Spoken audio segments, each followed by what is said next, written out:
Okay, first of all, you'll be relieved to know I have a time limit. Over the years, I've taught many night classes that went on for 3.5, 4 hours, but thanks to our sponsors today, they tell me I don't have that kind of time. Just a word on the Sibley expedition of 1863. The name itself is a historical name that's been applied retrospectively. The newspapers in 1863 always referred to it as the Indian Expedition of 1863, in part because most Minnesota newspapers at the time were Republican newspapers managed by eager wartime editors who hated Henry Sibley with a passion. They wouldn't give the man the time of day. So Sibley, in a way, has been resurrected historically. And another caution I want to mention is that my talk involves a military campaign. This was a campaign that was in the field for 2 days short of 3 months. During that nearly 3 months, elements of the expedition were engaged in combat for a total of about 10 hours. So when you look at the Sibley expedition, expect a lot of history about ordinary things. And I think the older I get, the more convinced I am at times that social historians are absolutely right when they insist that life is a succession of mostly ordinary things. It's not dramatic events. So the highlights of this expedition from the standpoint of the people who participated was quite simply, how do we live from day to day? How do we cope? How are we organized? How do we survive in a hostile environment? And the hostile environment I'm referring to is mainly present-day North Dakota. Now, to appreciate North Dakota in 1863, you have to consider that 1863 was a drought year, preceded by the drought year of 1862. So to this day, when people travel from the American Southwest to, say, the Twin Cities in the summertime, they experience green shock. Conversely, any Minnesotan who goes to, say, Albuquerque in late summer will experience brown shock. To these Minnesotans coming out of the trees in 1863, when they went out on the North Dakota prairie, and today you'll see trees, but to this day, even though many trees have been planted and many trees have spread naturally, North Dakota has the lowest percentage of timber growth of any state in the United States.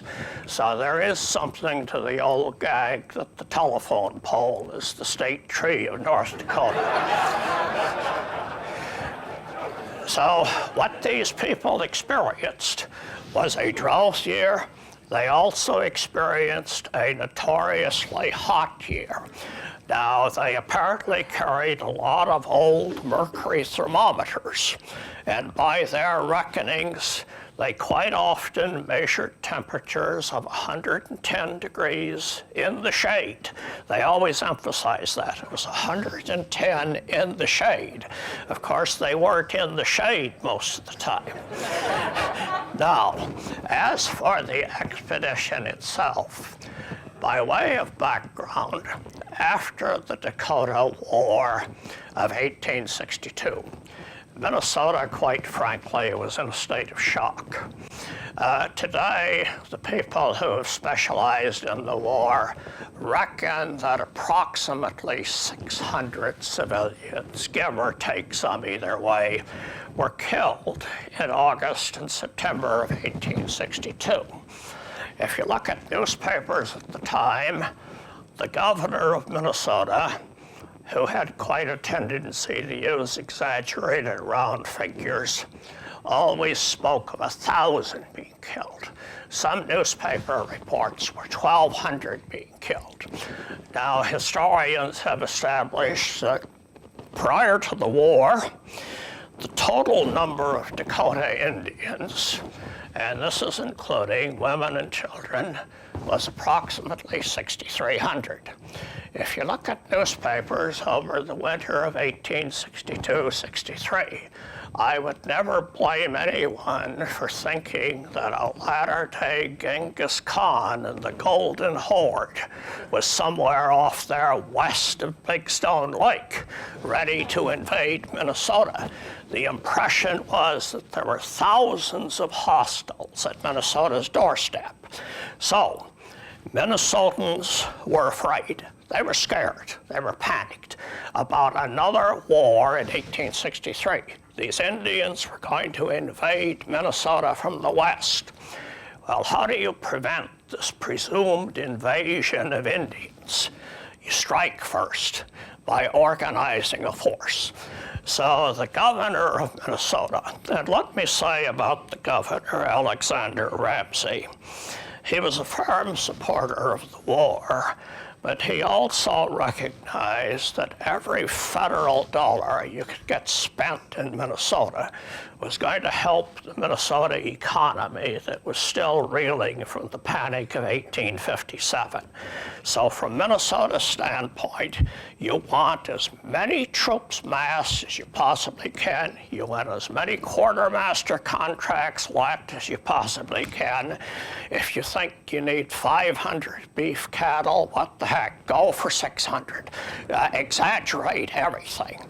And Henry Sibley, who at the time was the commander in charge of the Minnesota district within the Department of the Northwest, Sibley in 1862 had accrued a considerable reputation as being a very cautious individual, an individual who, if anything, emphasized over-preparedness.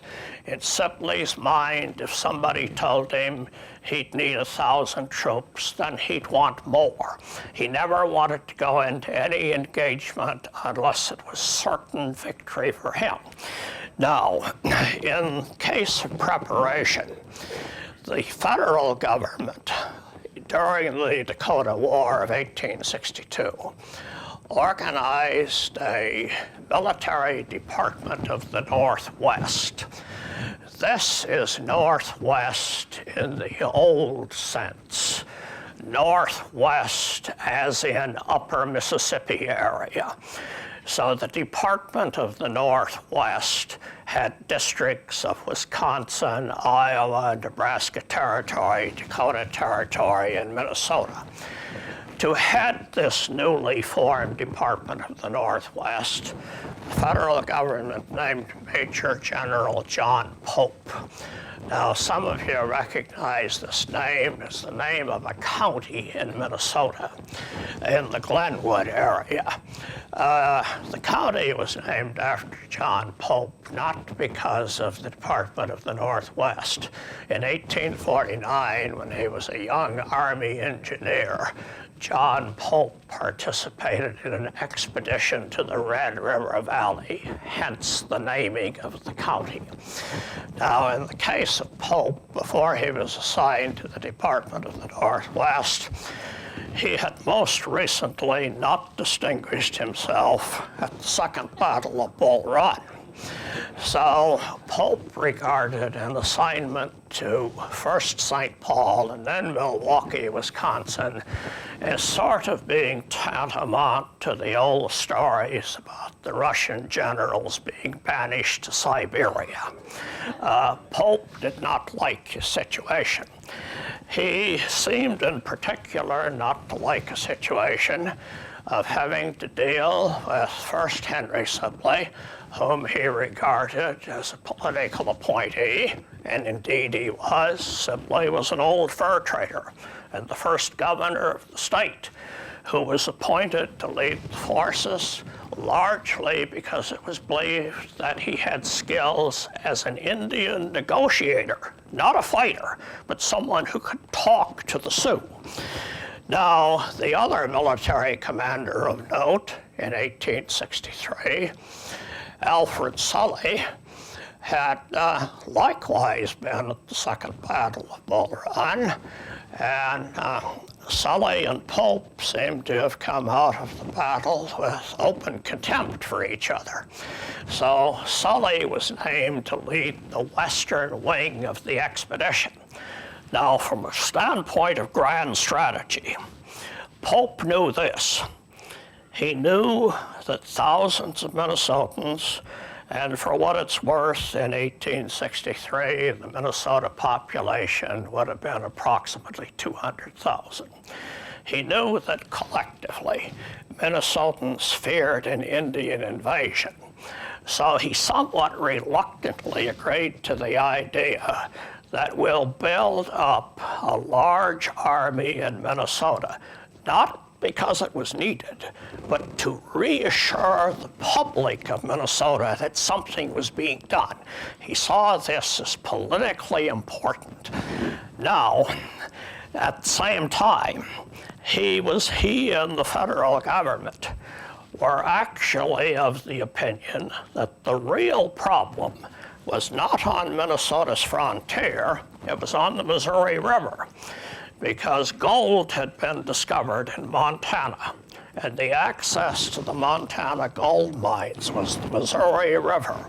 And so the federal government feared above all things an Indian blockade of the Missouri River, which would deny access to the Montana gold mines.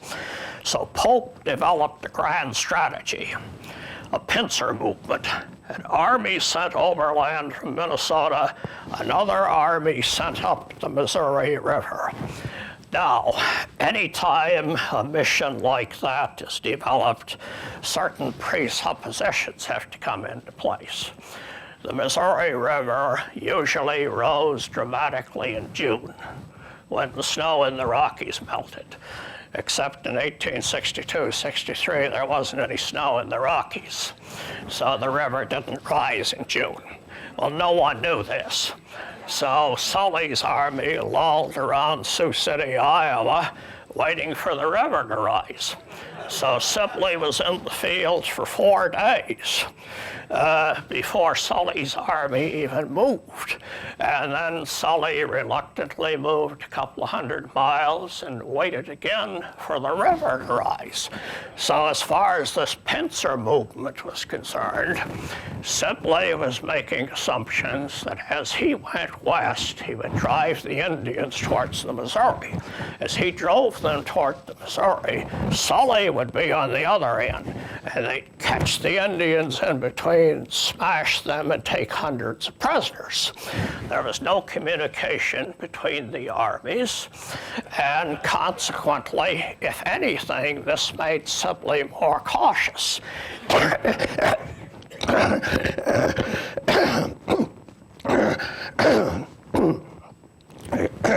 Excuse me.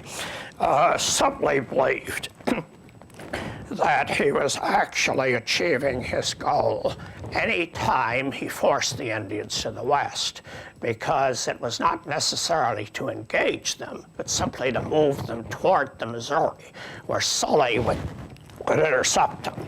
Now, as for Sibley's army, conventional wisdom has that the army of some 3,100 men, about 2/3 infantry, about 1/3 cavalry, 150 artillerymen, equipped with 8 6-pounders, moved out of Camp Pope near present-day Redwood Falls on the 16th of July.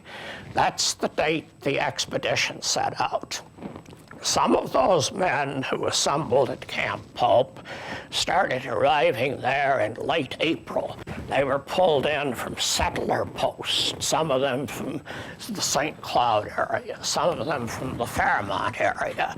So my point is that to many of these men, their duty actually started far earlier than June 16th. They were at Camp Pope. The Army kept them busy at Camp Pope by erecting sod breastworks. This was in part a keep busy activity. It was also in part something to instill discipline. Sibley, of all things, was quite concerned about lack of discipline in these troops.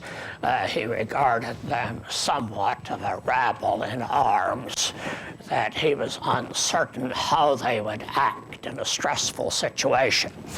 So when the Army finally left Camp Pope on the 16th of June, and this was a relatively late date, and part of the reason for the lateness is that that army of about 3,100 was supported by a civilian force that could have amounted to 1,000 men.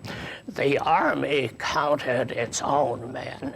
It did not count, say, the number of herders that a civilian beef contractor would bring with him. And so those total figures are somewhat squishy for that reason. But say, counting the civilians, approximately 4,100 men. The number of beef cattle, I'd reckon, at about 600. Somewhere in the neighborhood of 1,000 to 11 cavalry horses, at least 1,200 mules, which were shipped in from St. Louis, along with over 200 black mule drivers. Most of the black muleteers, it seems, had not guided mules before. Most of the mules had not been guided before. So they sort of learned on the expedition. The people who organized such things had known for years and years and years that if you used wagons, especially when you made the running parts of a wagon, the wheels, the felloes, it was very important to use aged wood. Well, the demand for wagons in the Civil War was such that you simply did not have access to aged wood. So people did things like go out and make wagon wheels out of soft green wood, like cottonwood. Of course, it immediately dried out. And so this Sibley expedition was in the field no more than 3 days. And they had to stop because wagon wheels were falling apart. Now, it isn't everybody's son who can reconfigure a wagon wheel. You need an experienced wheelwright. They had some, but not nearly enough. Their hardtack was carried in wooden barrels. The barrels dried out, and so they got over these bumpy roads and the barrels broke apart. So Sibley suffered the embarrassment of being in the field no more than a week, and he has shattered barrels. And when the barrels shattered, hardtack, which is kind of hard to ruin, was nonetheless ruined. So Sibley had to send a relief expedition to Fort Abercrombie to get new bread supplies, and this delayed the expedition by 4 days. Once they got west of Big Stone, they did have enough foresight, and this was a force that was, among other things, had about 75 mixed bloods and Indian scouts. And the mixed bloods, notably the celebrated guide Pierre Bottineau, were very familiar with the prairies. And they had warned Sibley that there isn't any wood out there. So insofar as possible, they carried wood. And of course, that soon ran out.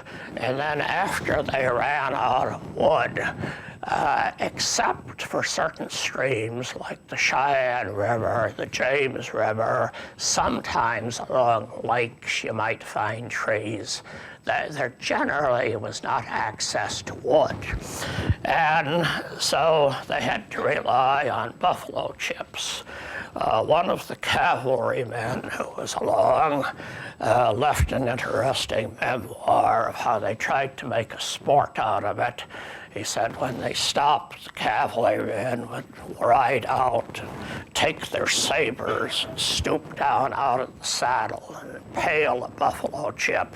And they'd keep that up until they had a saber full, and then they'd stop and dump it in a wagon, and that was their fuel. As for water, most of the lakes they encountered were alkali. They had these white incrustations around them, which the first people thought actually was sodium chloride. It wasn't. It was alkali, which was undrinkable. So most of the time, what water they had, they managed, unless they were along a stream, they got water by going to dried up marshes and digging open wells 10 or 15 feet deep.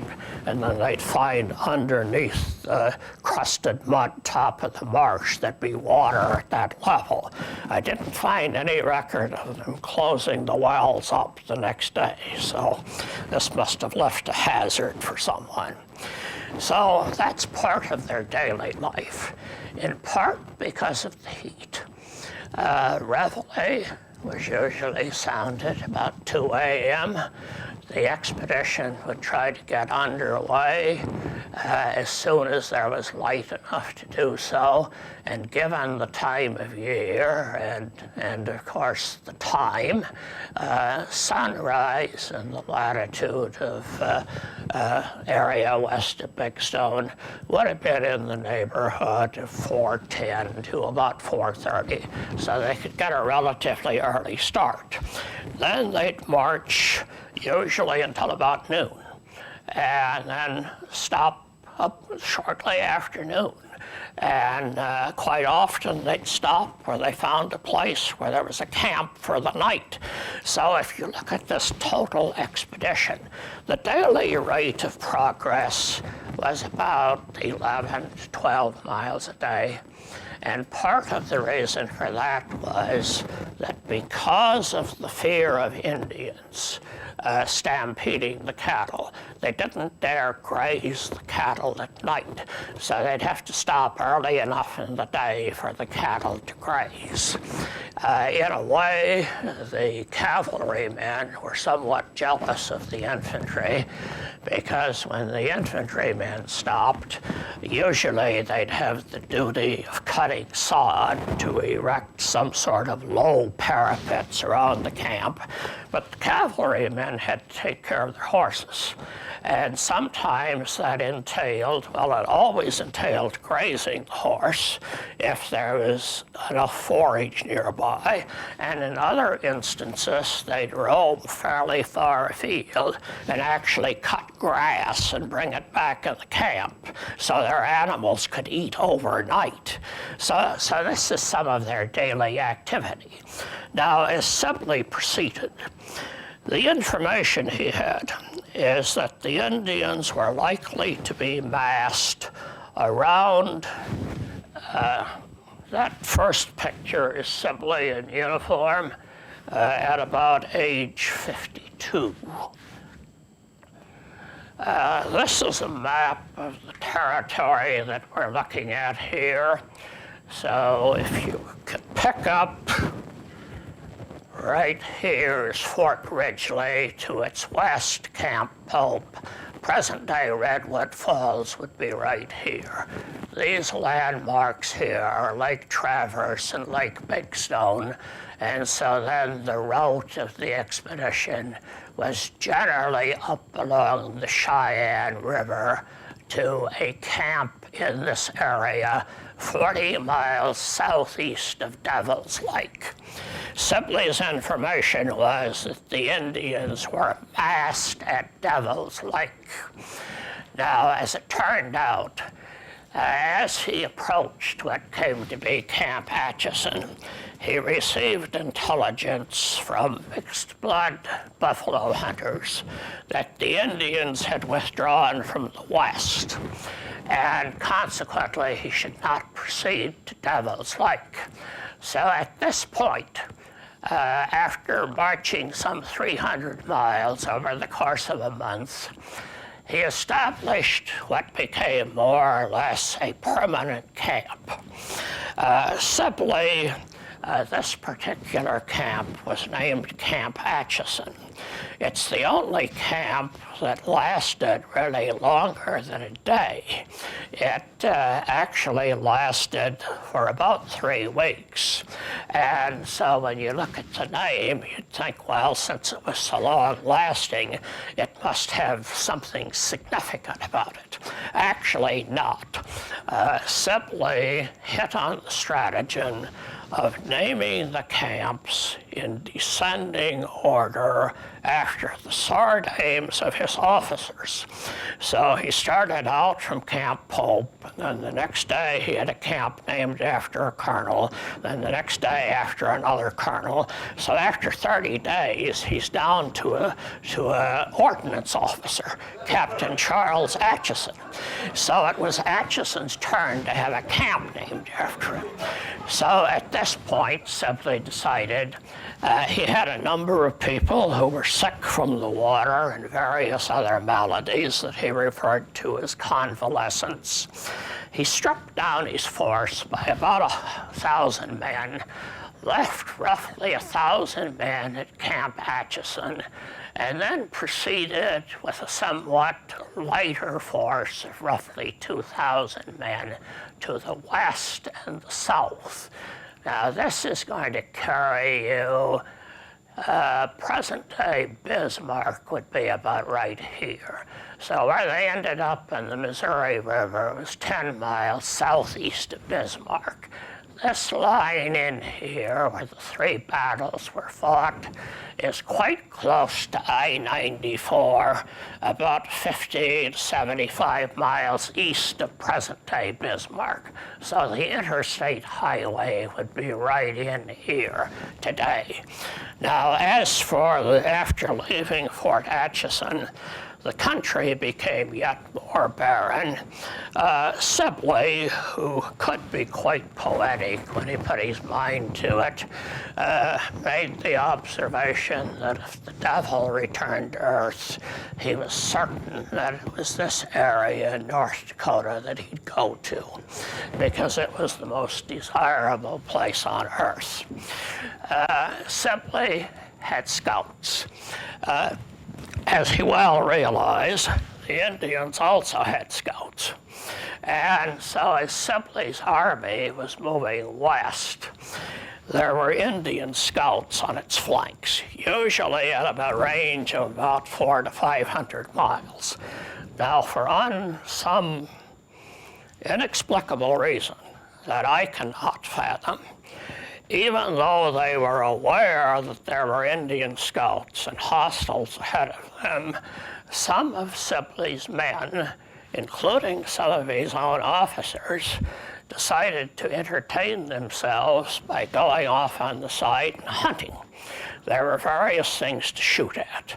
There were isolated small herds of buffalo, there were elk, there were a lot of antelope, which they delighted in chasing with their hounds until the hounds generally died for lack of water. Then they couldn't do that. But even as Sibley was approaching these Indians, he had some men off to the side entertaining themselves by hunting. One, in fact, got himself killed by bows and arrows while on a hunting foray. His partner, a civilian contractor, and this was part of Sibley's problem. He could not impose military discipline on the civilian contractors. And so this particular civilian contractor witnessed the killing of his army officer hunting chum, didn't know how to get back to Sibley's column, actually spent 4 days going about 80 miles back to Camp Atchison, and in sort of an ultimate tale of survival, he subsisted over those 4 days by getting little toads and frogs out of marshes, and that was his diet. But nonetheless, there was that diversion. Now, over the course of 4 days, Sibley's forces engaged in 4 battles, known as July 24th as the Battle of Big Mound. Why else? Because there was a high hill nearby. The second battle was the Battle of Dead Buffalo Lake, which happened to be a small salt lake where there was a lone buffalo carcass, so hence Dead Buffalo Lake. And then the third battle, Stony Lake. Now, in all 3 of these engagements, in the first one, Sibley came on an Indian group that may have numbered as many as 4,000 to 5,000 people. These figures are all rather squishy. They vary from eyewitness to eyewitness. You consider that no one was doing a careful count. They're making estimates. They tended to exaggerate on the high side. And so any figure you get, it's not a clear warrior figure in any sense. It would obviously include women and children. Now, Sibley's first inclination was to parley. So he sent out his scouts to talk to the Indians. And as it turned out, some of the scouts he had knew some of the Indians personally. And so they went out to talk to them in social terms. Hey, how are you? It's been a long time since I've seen you. What do you think about surrendering? And one of the people who went out was an Army physician, Josiah Weiser, who'd been a civilian doctor in Shakopee, Minnesota. And Weiser somehow over the years had become fluent in Dakota, and he recognized some of the Indians. And he said, I would go out and talk to my old friends. Well, he had some old friends there. As it turned out, he also had one enemy there who shot him through the heart. And so Weiser fell dead of a musket shot. And then the battle was on. Now, in all 3 of these engagements, what characterized the engagements from the white standpoint is that Sibley's men were always able to keep the Indians out of range, in part because the 6-pounders that they brought with them were equipped with spherical case shot. And Sibley was quite descriptive of that point. He made much more of the spherical case shot than he did of the rifles. And in a word, the spherical case shot was a 6-pound, was a ball with the dimensions of a 6-pound cannonball, fired from a smoothbore cannon, except it had a fuse in it and it would explode. And when it exploded, it would spread round iron projectiles.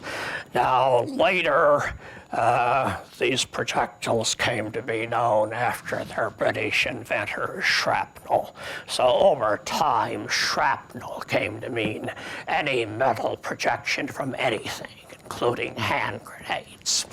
But when these balls exploded, the Indians, of course, could not control their horses. They could not control their civilians, and so they had no choice other than to withdraw.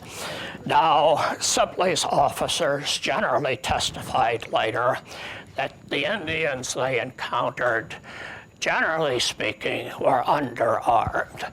About half of them were equipped only with bows and arrows. And Sibley did lose 2 officers, the one who was killed in hunting and another one who was killed while carrying a message after the battle.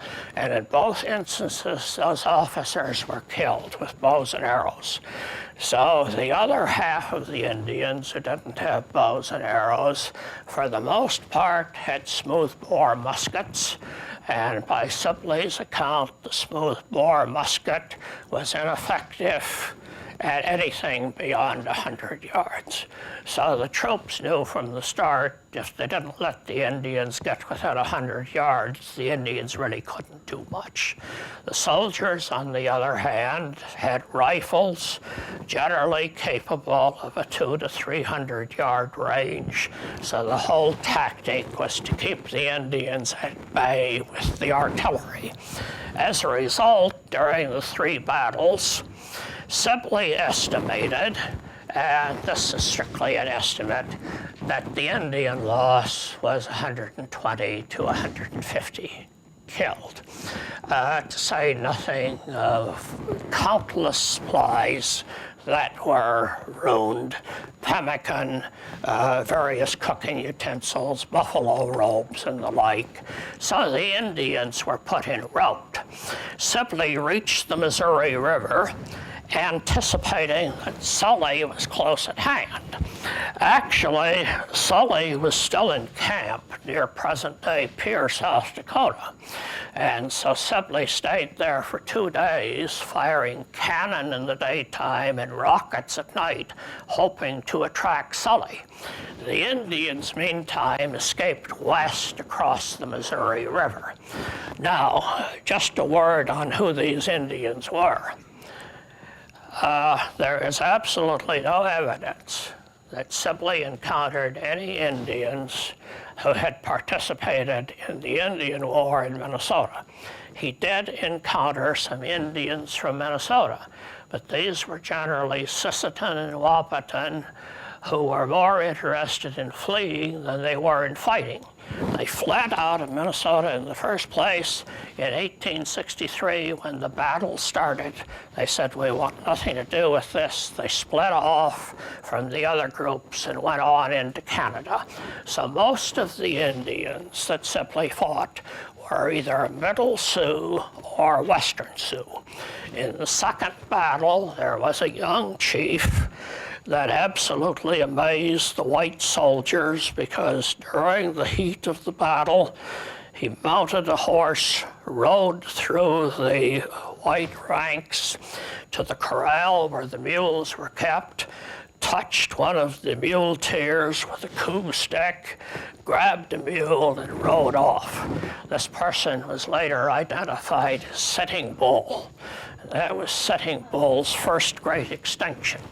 Now, as for the dozens of men who shot at him and missed, there is good evidence that it was so dusty they could hardly see, that they could hardly see each other, let alone the Indians. So Sibley withdrew after driving the Indians across the river.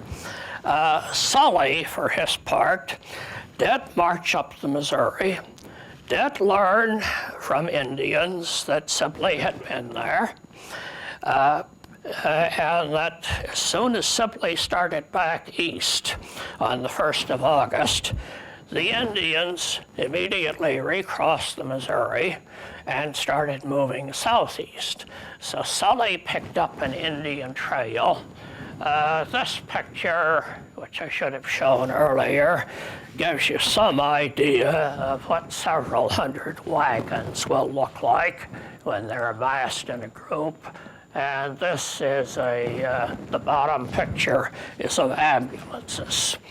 Sully, this is the old woodcut of Camp Atkinson. This is the crossing of the James River, which was done with pontoons.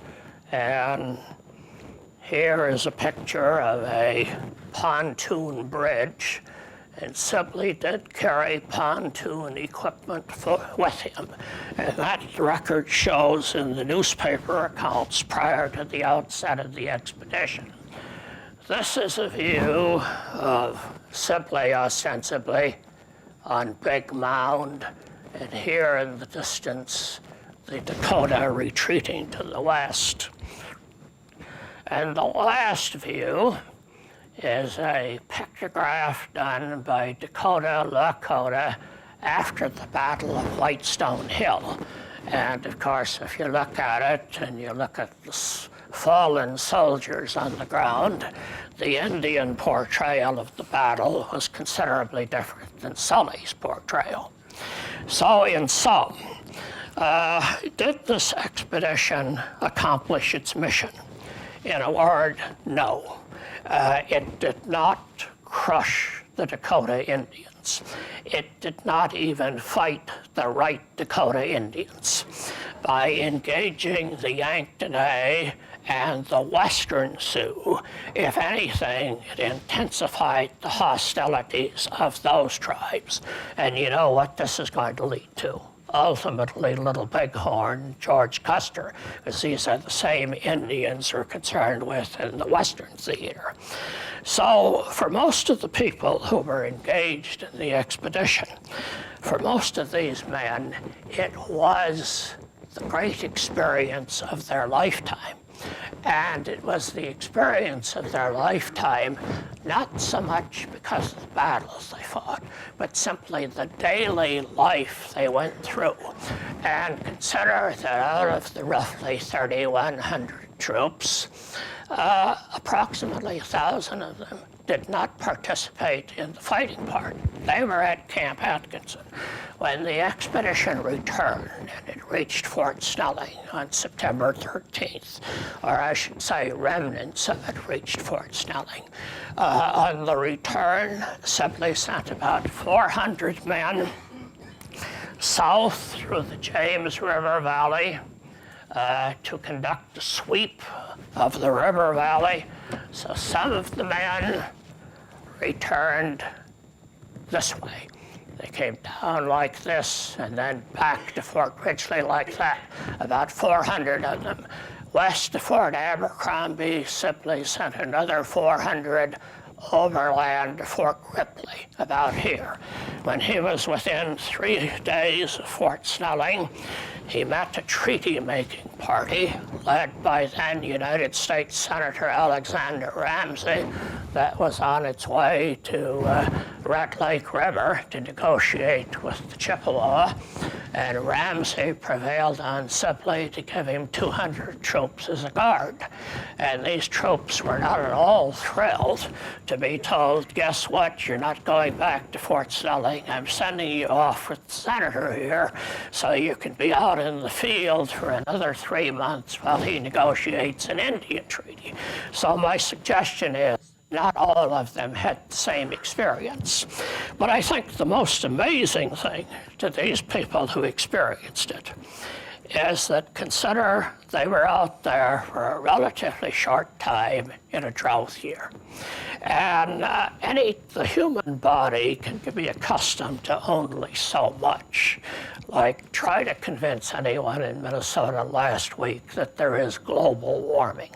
The human body rejects it.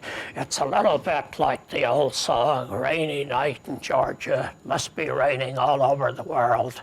My point on these troops is that they were there in a drought year, and the transformation of the desert, they couldn't believe. Railroads change things, cities change things, farms change things. I saw a recent picture of the battle site at Stony Lake.